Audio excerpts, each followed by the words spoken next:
little bit more. Keep going. Okay. 2 inches.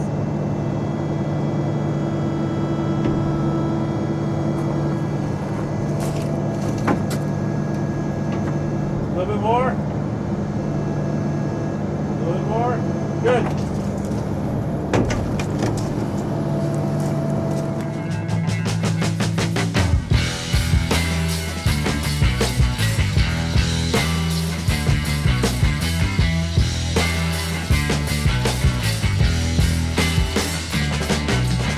Okay, so the inside the lean-to is completed, nice and leveled out. Gravel's all in, looking great.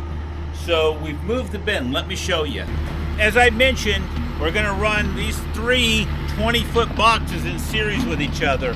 So we had to move the first box, which doesn't have the side opening doors like we're going to have come in.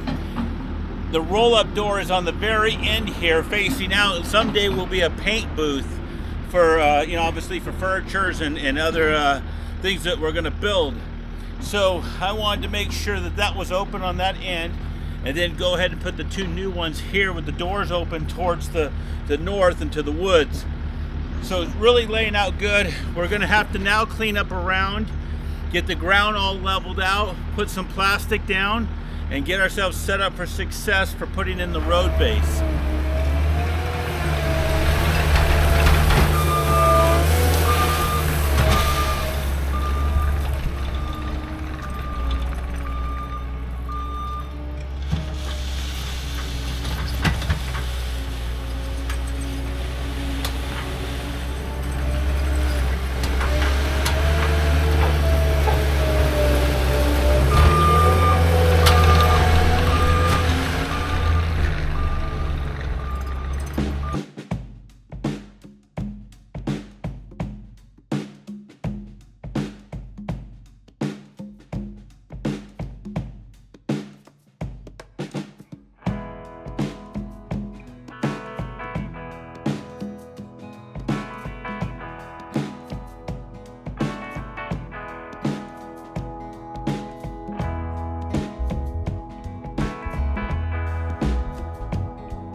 New bins are here, but unfortunately they showed up on a flatbed, which is now requiring us to boom them into place, which is working out very slick. We've already got the one in, so now we're going to go ahead and place the second one and it'll line up perfectly.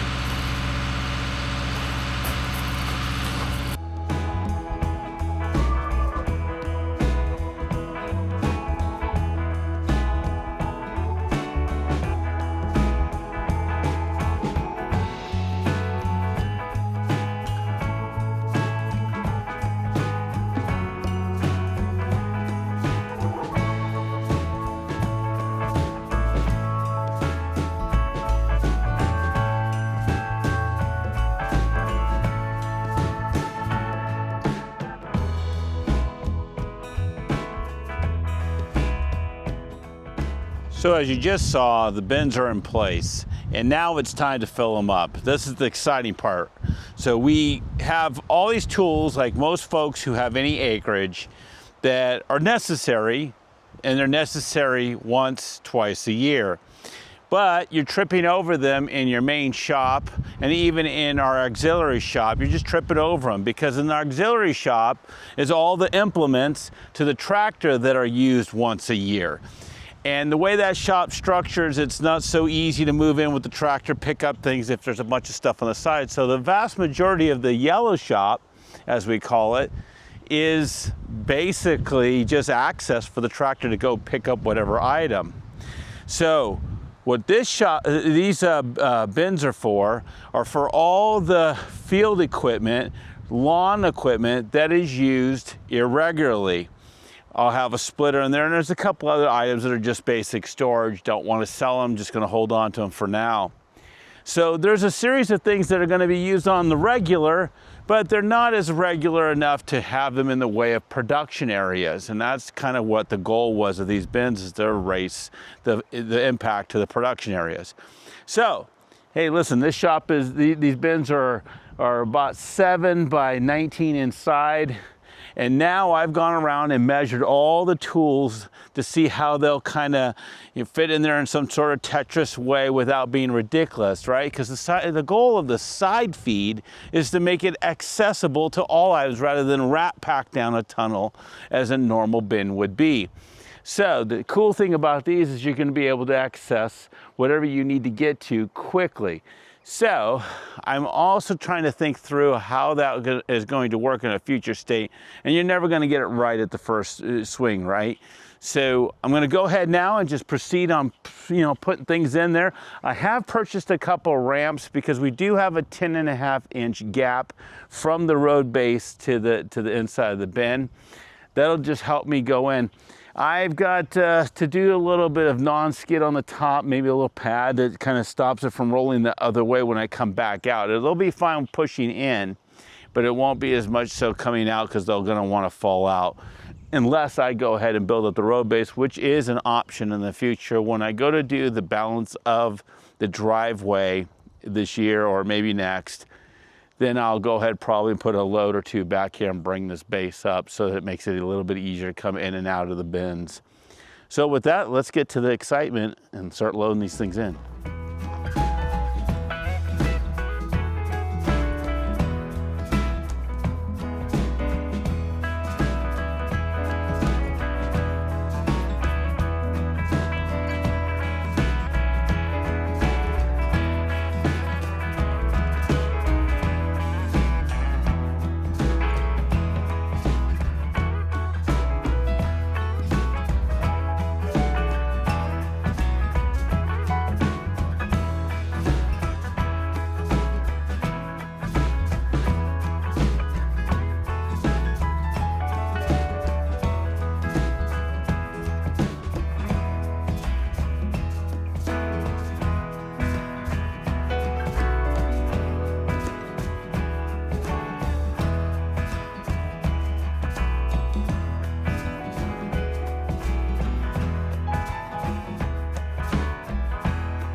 Okay, it's a little bit of learning how to work with running it up here. Obviously, I spoke a little bit already about putting up gravel higher. May or may not do that. And, you know, like I said, you're only going to use these things once in a while. But, yeah, I didn't know. I tried to foist this, this log splitter in. The back end is so much heavier than the front, didn't work. So I backed it in, and it actually worked out okay. I will say it probably needs to be backed in and out with the UTV because my ATV, the distance is just too tight between the ball and the back of the machine. So, hey, with that, good experience to put these in. This whole area is going to be vastly more improved from an operational sense, but it's also improving the efficiency of the two other shops. And that's really, really important. When you're trying to get things done, you don't need to be bouncing into yourself. You need some white space there to get around and work in. Hey, thanks for watching to the end. We're looking forward to doing things like the fence and a couple other things that are on the property still to go for this summer, building bridges, all kinds of things. So, hey, stick with us and talk to you soon.